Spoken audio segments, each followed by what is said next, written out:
Hello students, this is chapter 10 straight lines intro part है ये हमारा इस चैप्टर का। देखिए, आपने स्ट्रेट लाइंस के बारे में अर्लियर क्लासेस में भी पढ़ रखा है, बट अभी जो स्ट्रेट लाइन के बारे में आप पढ़ेंगे ये थोड़ा एडवांस लेवल पे है। स्ट्रेट लाइंस की कार्टेशियन प्लेन पे डिफरेंट कंडीशंस क्या होती है, डिफरेंट एंगल्स क्या होते हैं, उसके बारे में पढ़ेंगे। यहाँ पे अब स्ट्रेट लाइंस के डिफरेंट फॉर्म्स आ जाते हैं, उनको इमेजिन करना बहुत ज़रूरी है। अगर आप अच्छी तरह से उसको फिगर में इमेजिन कर सकते हैं, उतनी ही आप अच्छी तरह से क्वेश्चंस को सॉल्व कर सकते हैं। So let us start now. Slope of a line, देखिए फर्स्ट केस में अगर थीटा की वैल्यू आपकी it is greater than 0 but less than 90 degree, then slope हमेशा पॉजिटिव होगा। इस लाइन का जो स्लोप है ये क्या होगा, पॉजिटिव होता है। तो जैसे कि देख रहे हैं फर्स्ट फिगर में जो स्लोप है ये लाइन का पॉजिटिव है।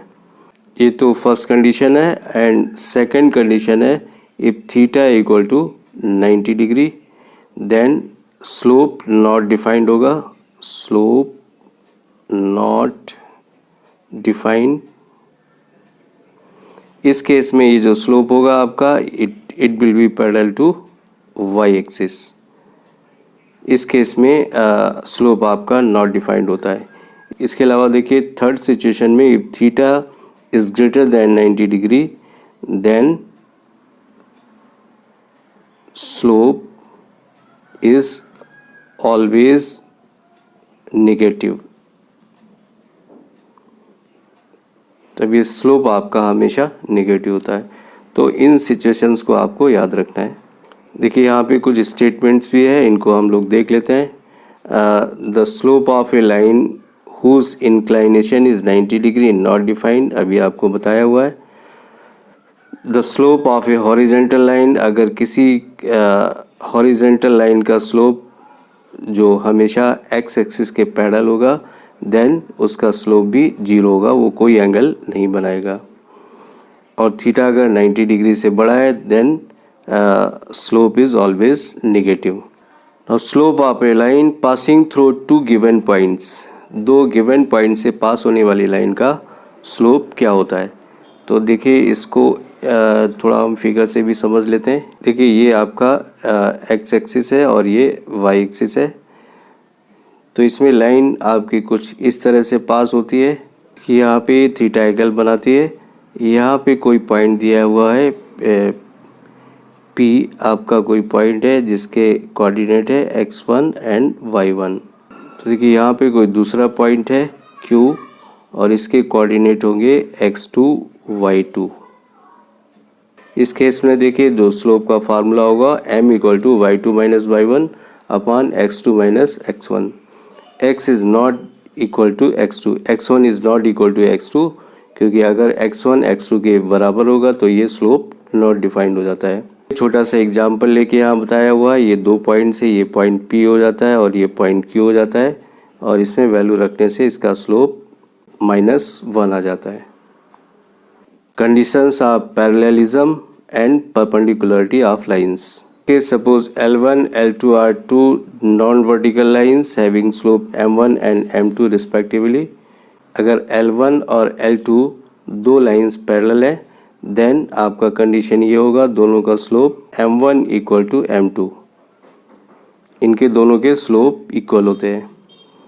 एंड सेकेंड केस में देखिए लाइन L1 और L2 परपेंडिकुलर होगी if M1 into M2 equal to -1, the product of their slopes is -1।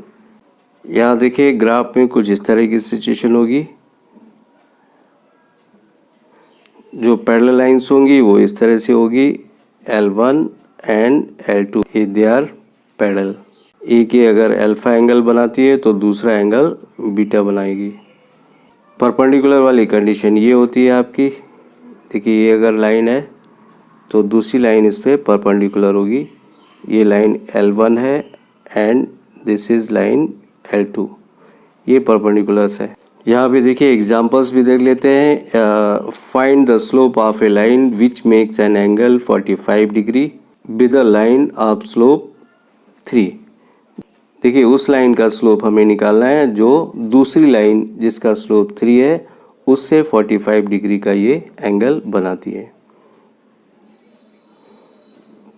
तो यहाँ देखिए इसका जो एंगल निकालने का फार्मूला होता है ये होता है tan theta equal to modulus m2 minus m1 upon 1 plus m1 m2, ये आपका फार्मूला होता है। और इसमें वैल्यू रखने के बाद ये जो स्लोप आता है दूसरी लाइन का स्लोप हमें पता चल जाता है। tan 45 डिग्री 1 होता है। इसके बाद इसको सॉल्व करेंगे कि दूसरी लाइन का जो स्लोप है ये आपके ये स्लोप हो जाते हैं, या तो m इक्वल टू -2 होगा या m इक्वल टू 1/2 होगा। Collinearity of 3 points A, B, C are collinear if and only if slope of AB equal to slope of BC। अगर देखिए दोनों लाइन का स्लोप इक्वल है then they will be collinear. तो ये conditions जब भी हम क्वेश्चन को सॉल्व करेंगे इस तरह से उनके स्लोप को निकाल के ही चेक करते हैं कि बोथ लाइंस आर कोलिनियर और not. Angle between two lines, ये जस्ट आपने अभी एक एग्जांपल क्वेश्चन भी किया हुआ है। दो लाइन के बीच में जो एंगल निकालने का फार्मूला होता है ये होता है। सिमिलरली एग्जांपल छोटा सा दिया हुआ है, ये भी आप इस एग्जांपल्स को भी देख लेंगे। जस्ट m1 m2 की वैल्यू इनपुट करने के बाद यहाँ पे एंगल को फाइंड आउट करना है। अब देखिए आगे पढ़ते हैं कि जो स्ट्रेट लाइन होती है उसके कुछ फॉर्म्स होते हैं, अलग अलग फॉर्म्स होते हैं। इसी चीज़ों को आपको अच्छी तरह से इमेजिन करना है जब आप अपनी एक्सरसाइज के क्वेश्चंस को सॉल्व कर रहे होंगे। स्ट्रेट लाइन के जो अलग अलग फॉर्म है उनका अलग अलग फार्मूला किस तरह से होता है, या कार्टेशियन प्लेन पे उनकी क्या सिचुएशंस होती है, इसको इमेजिन करना बहुत ज़रूरी है, क्योंकि इसी से आप फर्दर क्वेश्चंस को सॉल्व कर पाएंगे। Point slope form of A equation of a line, तो इसका देखिए एक बार हम इसके ग्राफ को देख लेते हैं। पॉइंट स्लोप फॉर्म को हम ग्राफ पे इमेजिन कर लेते हैं किस तरह से होगा। ये अगर कोई एक लाइन है और इसका पॉइंट P है, P के जो कोऑर्डिनेट है x0 एंड y0 ये पॉइंट्स है, और दूसरा पॉइंट जो हमारा P है इसके कोऑर्डिनेट है x और y, ये दो पॉइंट्स हो जाते हैं। इस लाइन का स्लोप m है। अब देखिए इसके लिए जो फार्मूला यूज़ करेंगे आप, अगर ये सिचुएशन है तो इसके लिए आप फार्मूला ये वाला यूज़ करते हैं, y minus y0 equal to m x minus x0। और इसी का देखिए एक यहाँ पे एग्जाम्पल भी करके बताया हुआ है। इसी का देखिए एग्जाम्पल भी दिया हुआ है। Find the equation of a line passing through point 45 and making an angle 120 degree with the positive direction of x axis. x axis के पॉजिटिव डायरेक्शन में 120 डिग्री का एंगल बना रहा है। इट मीन्स यहाँ पे देखिए श्योरली हमने बताया था कि थीटा अगर मोर देन 90 डिग्री है तो ये हमेशा नेगेटिव स्लोप को बनाएगा। तो ये देखिए यहाँ पे पहले इसका तो यहाँ देखिए पहले इसके स्लोप को फाइंड आउट कर लिया गया है। इसके बाद उसी इक्वेशन में जो लाइन का इक्वेशन है उसमें इनकी वैल्यू को इनपुट कर देते हैं। इसके बाद देखिए जो लाइन का इक्वेशन है y minus y0 equal to m x minus x0, इससे ये कैलकुलेशन हो जाता है। नेक्स्ट फॉर्म है देखिए 2 point form of the equation of a line.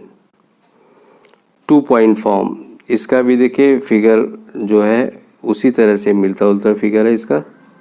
एक लाइन है, अगर ये 2 पॉइंट से होके पास होता है, सपोज करिए ये आपका P1 है, P1 के जो पॉइंट है x1 y1, दूसरा पॉइंट P2 है यहाँ पे, और इसके जो कोऑर्डिनेट हैं x2 एंड y2 पॉइंट्स हो जाते हैं।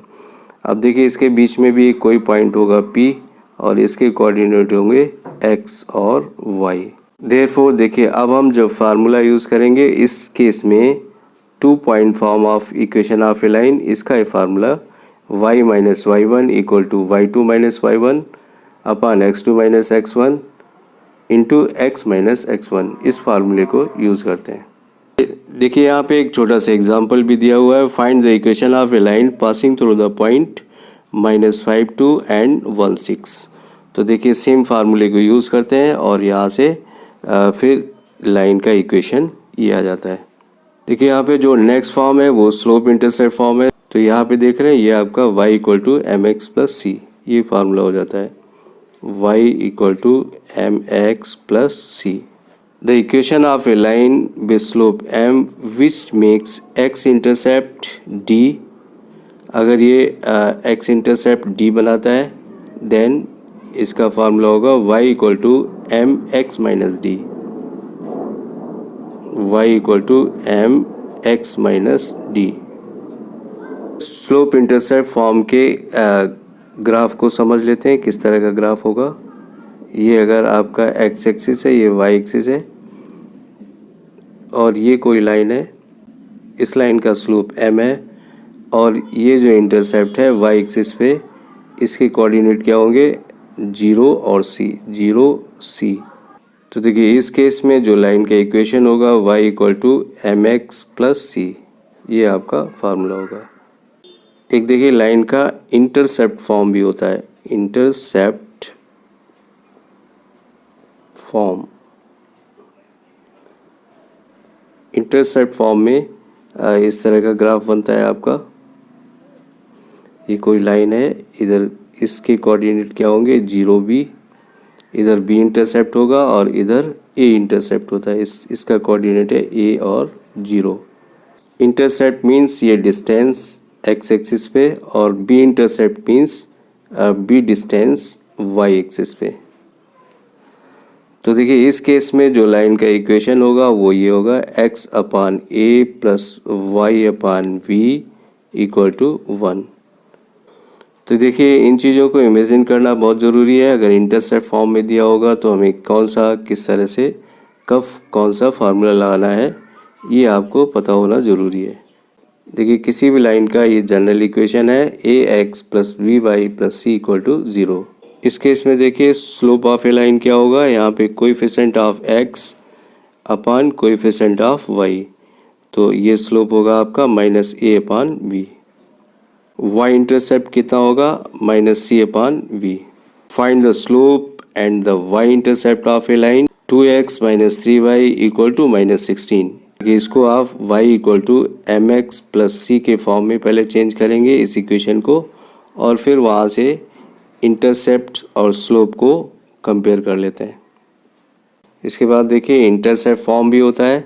इंटरसेप्ट का फार्मूला ये है, इसका जो ग्राफ बनता है वो आपको समझा देते हैं कि ये अगर x एक्सिस और y एक्सिस है और यहाँ पे कोई एक लाइन है, लाइन का जो यहाँ का कोऑर्डिनेट होगा वो क्या होगा 0 और b होता है और यहाँ पे a और 0 होगा। तो देखिए यहाँ पे इंटरसेप्ट का मतलब है y एक्सिस पे ये b डिस्टेंस पे पॉइंट है, y एक्सिस पे जो इंटरसेप्ट हो जाता है ये v हो जाता है और x एक्सिस पे जो इंटरसेप्ट है ये a इंटरसेप्ट है। तो इससे ये फार्मूला आपका बना हुआ है। तो इन चीज़ों को इमेजिन करना ज़रूरी है। अगर ग्राफ से हम इमेजिन कर लेते हैं कि किस तरह की सिचुएशन होती है तो आपको क्वेश्चन करना भी आसान होगा।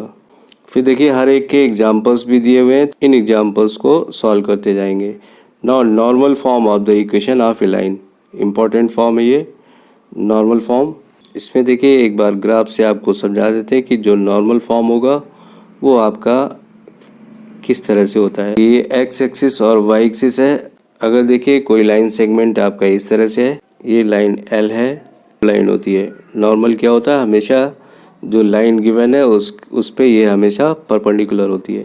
यहाँ देखिए अगर ये ओमेगा एंगल बनता है, ये पॉइंट ए पे इसको इंटरसेक्ट करता है और यहाँ से देखिए एक परपेंडिकुलर को इमेजिन करेंगे एम पॉइंट पे। तो देखिए ये सिचुएशन होती है आपकी नॉर्मल की। नॉर्मल क्या है आपका ओ ए जो है ये आपका नॉर्मल है and it is always perpendicular to the line. Line पे हमेशा ये परपेंडिकुलर होता है, बट डिफरेंट कोऑर्डिनेट में इसकी डिफरेंट सिचुएशन हो जाती है, अलग अलग सिचुएशंस है। देखिए नॉर्मल फॉर्म का जो इक्वेशन है ये X cos omega plus Y sine omega equal to P. P आपकी परपेंडिकुलर डिस्टेंस होती है।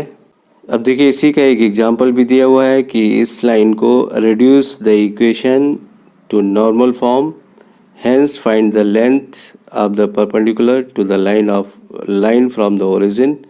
Also find the length between the normal and the positive direction of the x-axis. इसके एग्जांपल्स को आप यहाँ से देख लेंगे। Now distance of a point from a line. किसी लाइन का किसी पॉइंट से डिस्टेंस कितना होता है, इसका देखिए फार्मूला ये होता है। This is the general equation of a line. ये जनरल इक्वेशन है किसी लाइन का। एंड देखिए परपेंडिकुलर डिस्टेंस का फार्मूला आपका ये होता है, मॉडुलस के अंदर ax1 plus by1 plus C, and नीचे जो आएगा under root a square plus B square. अब देखिए इसी को आप नीचे एग्जाम्पल से भी समझ सकते हैं। Find the distance of the point 1 2 from the line 8x minus 6y minus 12 equal to 0। अब देखिए इसको हम इससे कंपेयर करते हैं, ax plus B Y plus C equal to 0। जब हम कंपेयर करते हैं तो a equal to 8, b equal to -6 and c equal to -12। इसके बाद देखिए डायरेक्ट हम इस डिस्टेंस वाले फार्मूले को यूज़ करते हैं और इसके बाद यहाँ पे कैलकुलेशन होके हमारा डिस्टेंस निकल आता है। अब देखिए इसके फिगर को भी इमेजिन करना ज़रूरी है। ये आपका फिगर इस तरह से होगा, एक एक्स एक्सिस एंड ये वाई एक्सिस दिया हुआ है। ये आपका एक्स एक्सिस है और ये वाई एक्सिस है, और इस पे यहाँ पे एक लाइन दे रखी है। यहाँ पे कोई पॉइंट P होगा आपका, P के कोऑर्डिनेट होंगे x और y। अब देखिए यहाँ से ये परपेंडिकुलर डिस्टेंस, ये डिस्टेंस हमें निकालनी होती है। यहाँ से यहाँ 90 परपेंडिकुलर डिस्टेंस को फाइंड आउट करना है, एंड डिस्टेंस d ये है। अब देखिए यहाँ पे जो इंटरसेप्ट होते हैं, यहाँ के देखिए कोऑर्डिनेट क्या होंगे। ये सपोज करिए ये पॉइंट P है और ये पॉइंट Q है। Q का जो कोऑर्डिनेट होगा -c/a एंड 0, और जो पॉइंट B का कोऑर्डिनेट होगा ये होगा आपका 0, -c/a। Distance between two parallel lines के बीच में अगर आपको डिस्टेंस निकालनी है तो उन पैरेलल लाइन का जो इक्वेशन होगा, एक का इक्वेशन होगा ax plus B Y plus c1 equal to 0 and ax plus B Y plus c2 equal to 0। तब इन पैरेलल लाइंस के बीच का जो डिस्टेंस होगा दोनों का, मॉडुलस के अंदर c1 minus c2 upon under root a square plus B square. तो इससे आपका डिस्टेंस निकलेगा। इसका देखिए ग्राफिकल जो सिचुएशन होगी वो किस तरह की होगी। ये आपका एक्स एक्सिस है और ये वाई एक्सिस है, ये दो पैरेलल लाइंस है और इनके बीच की डिस्टेंस, ये जो डिस्टेंस है ये डिस्टेंस d है। इसको हमें फाइंड आउट करना होता है। देखिए एक लाइन का जो इक्वेशन है y equal to mx plus c1, and जो दूसरी लाइन का इक्वेशन है y equal to mx plus c2। ये दोनों लाइन के इक्वेशंस हो जाते हैं। तो देखिए ग्राफिकली आपका ये सिचुएशन होगा। अब इसी का एक छोटा सा एग्जांपल दिया हुआ है, इसको भी आप समझ सकते हैं। Find the distance between the lines. एक लाइन आपकी है 4x plus 3y equal to 11, and जो सेकंड लाइन का इक्वेशन है 4x plus 3y equal to 8। अब देखिए इस लाइन को आप y equal to mx plus c के फॉर्म में चेंज करते हैं। y equal to mx plus c के फॉर्म में ले जाना है। यहाँ पे देखिए 3y कितना होगा, -4x प्लस 11, एंड यहाँ से 3 को भी हटाएंगे तो ये आएगा -4/3 x प्लस 11/3। तो ये आपका जो स्लोप है ये कितना होता है, -4/3। तो ये स्लोप आपका इस तरह से, दोनों लाइन के स्लोप को इस तरह से कैलकुलेट किया गया है। इसके बाद फार्मूले को यूज़ करते हैं और फार्मूले में स्लोप के फार्मूले को यूज़ करेंगे और यहाँ पे वैल्यू रखने के बाद आपकी जो डिस्टेंस है वो 3/5 कैलकुलेट हो जाती है।